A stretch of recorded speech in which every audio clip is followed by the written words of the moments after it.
up, folks? Sean, the Average Angler, coming at you with another great video, and today we got something special for you. I actually watched a video this morning. It was good. It was eye-opening. Incomplete, but it was eye-opening. And I thought, that's actually a really good topic. And we're going to talk about fall fishing, but a lot of misconceptions about migration routes, all that kind of stuff, seasonal movement, so forth and so on. And this can vary a lot depending on where you are by location. And here where I live in Northern California, we've pretty much got the gamut of different types of stuff. Now, I won't say we have like the north with the smallmouth and those kinds of things, but we have the Delta, which is a tidally influenced canal type system. We have Berryessa, which is a reservoir. I wouldn't call it a highland reservoir, although it has some characteristics of a highland reservoir. And then we have Clear Lake right up the road, which is a natural lake. Then we do have Shasta, we have Orville, we got a bunch of others that are highland reservoirs.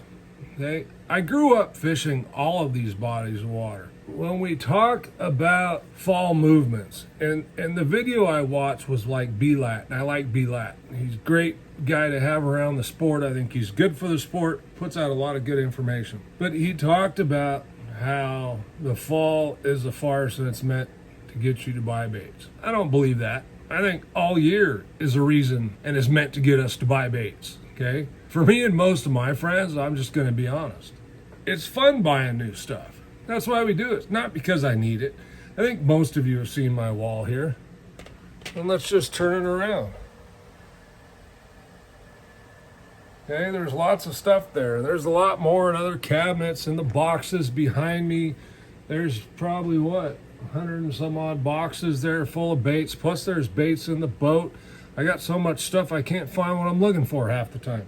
So I would argue that most of us bass fishermen like buying new stuff. It's fun. It's addicting, kind of. That said, talking about migrations of bass. Now let's really talk about that, because I agreed with him on something he said, and that's that bass don't migrate. And in a sense of the word, this is very, very true. Bass move for a couple reasons this time of year. First and foremost, oxygen. Okay, we see fish die-offs this time of year, bait die-offs this time of year, mostly due to low oxygen content in the water. Now, some things that kind of contribute to that is weed die-off. When stuff starts to decay, it's no longer putting oxygen out. Matter of fact, it's probably using oxygen. So oxygen is going to be number one. And in certain types of bodies of water, this is not an issue. Typically in your highland reservoirs, Orville, Shasta, those kinds of things, typically not an issue. Berryessa, I don't see it there a whole lot either, but maybe the shallowest areas of grass as that grass starts to decay. Still, I'm not real sure about it. I haven't seen die-offs at Berryessa. Doesn't mean they haven't happened. I'm just saying I haven't seen them. The Delta, there's current, there's grass all the time. I never seen a die-off that wasn't caused by a sea lion. But Clear Lake, on the other hand, I've seen quite a few die-offs. And some may remember 2019, we had a big die-off at Clear Lake. And it was caused by spraying on a day they shouldn't have been spraying. And the spraying depletes the oxygen in the water. They're supposed to be testing it. Anyway, they sprayed when they shouldn't have. Had a massive fish kill. Fish, bait. The lake still fished good. It was just different.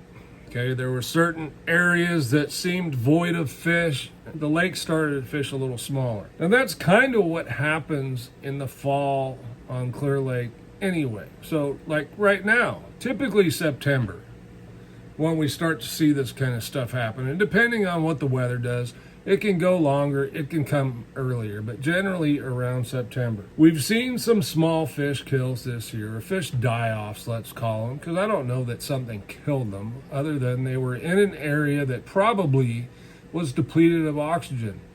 I haven't heard a whole lot about the blue-green algae going on up there and that kind of thing. Bass move for a couple reasons. That's one, okay? If they're in an area that is depleted of oxygen, and they are smart enough and have time, they will move. Sometimes that means to deeper water. Sometimes it means they just need to make a journey somewhere else, maybe away from the bank. Reason number 2, and this is where I think the migration thing comes from, is food, bait. Well, with temperature changes, those kinds of things, seasonal changes, shad will start migrating to do their cycle for the year.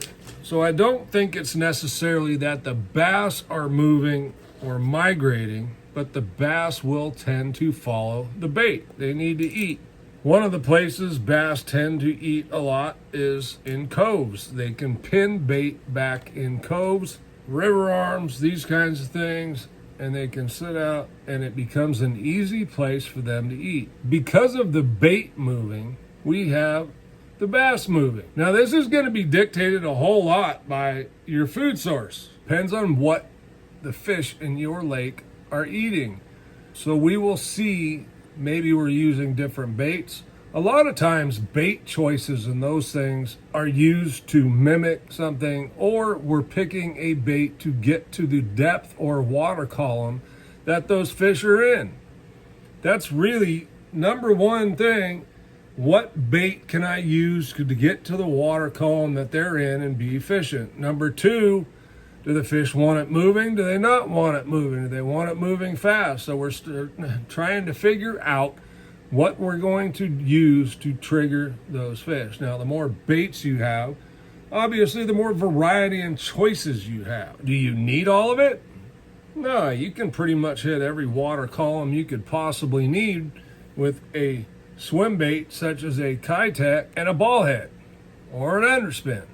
What we find this time of year is you have a choice to make, and that is which fish are you going to target, because there's always fish that are keyed on different bait. Now, in most lakes, you're probably going to have a big population of shad, and you're going to have a big population of your bass probably keyed in on shad.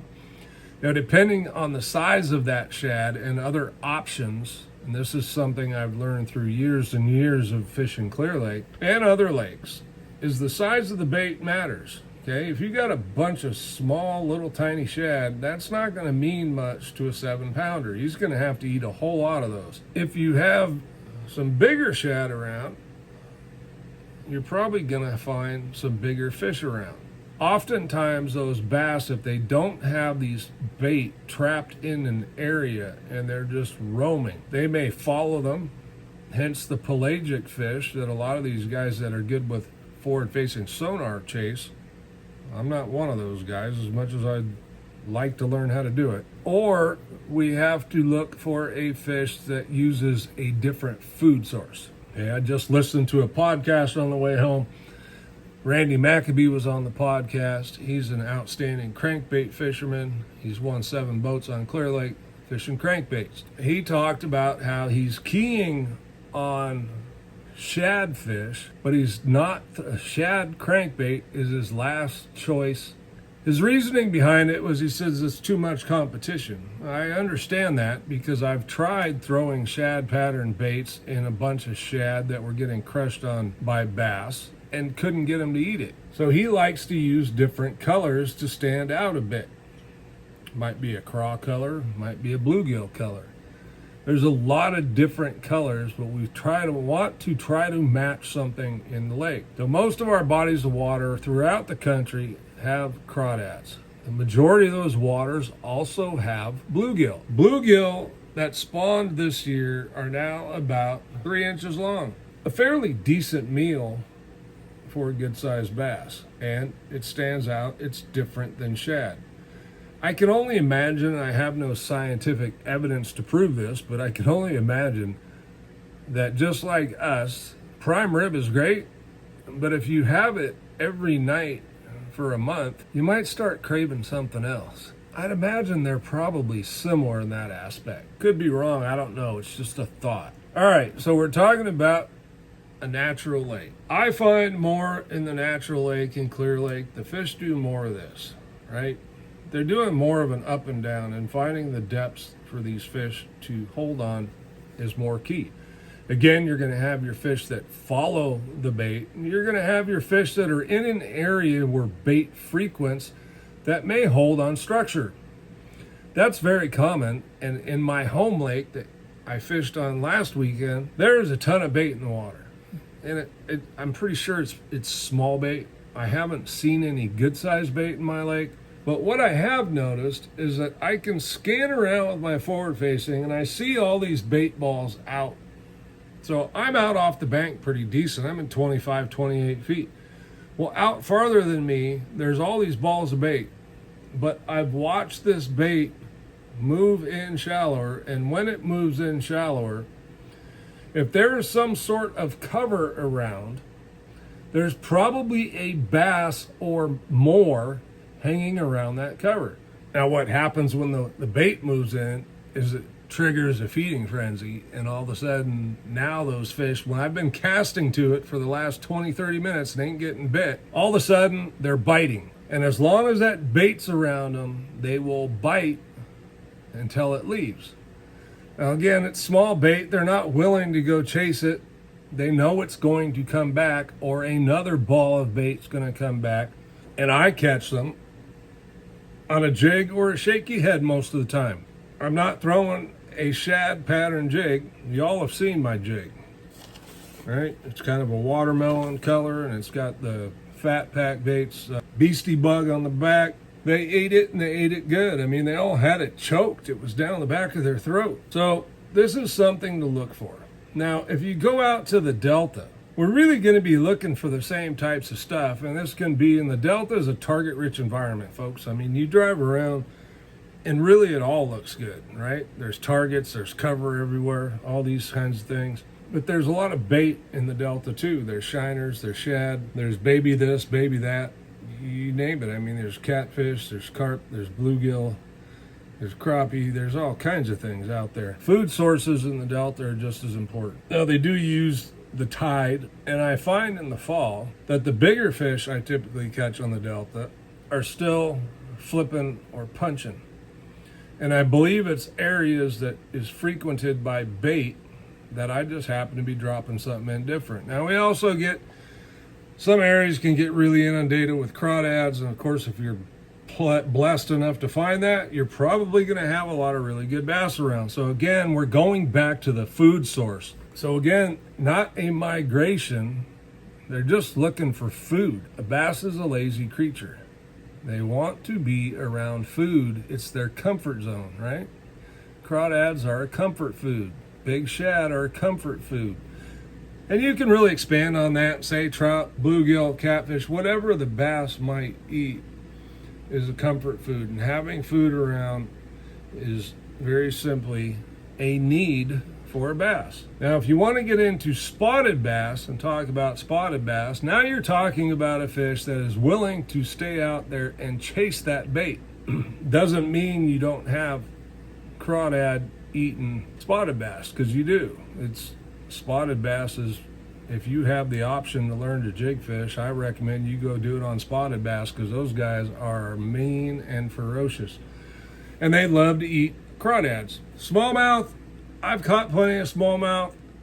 I wouldn't say I've ever fished somewhere and targeted smallmouth specifically, so I don't have the experience with smallmouth. But I will say that I still venture they are still following bait, and it could be different types of bait depending on where you're at. So therefore, with those things in mind, I don't really feel that fish are migrating. I feel like fish are being fish. They need to eat. They're going to move where the food is. And most of the time, that bait is going to be very similar to the bass when it comes to lack of oxygen, except that the bait, shad in particular, have much less tolerance for the low oxygen and will die quicker. The bass a lot of times will move out of the area depending on where they're at, how quickly it comes on, all that kind of stuff, and how big of an area it is. Maybe they try to get out, but they can't get far enough. Okay, I think most of the time the bass find their way out, except for the ones that don't move or were too shallow and that oxygen's just gone. And so as far as fall fishing goes, I would say some of the things that change is just we want to try to fish moving baits to locate fish. It just allows us to cover more water. Now, the other thing you could do, just graph. Keep graphing. If I'm not seeing bait and other things in the area that are offering signs of life, then I'm going to keep moving. I'm going to look to locate an area that does. And hey, maybe sometimes this means you got to go a few miles. Maybe you got to go there somewhere. They didn't all disappear. They found somewhere that's comfortable for them, that has the things they need in order to survive. So in that aspect and what B-Lat was talking about, he was absolutely 100% right. Just because the fish are moving from one area to another does not make it a migration. If all their food moves out to 40 foot of water, guess where they're going? They got to eat.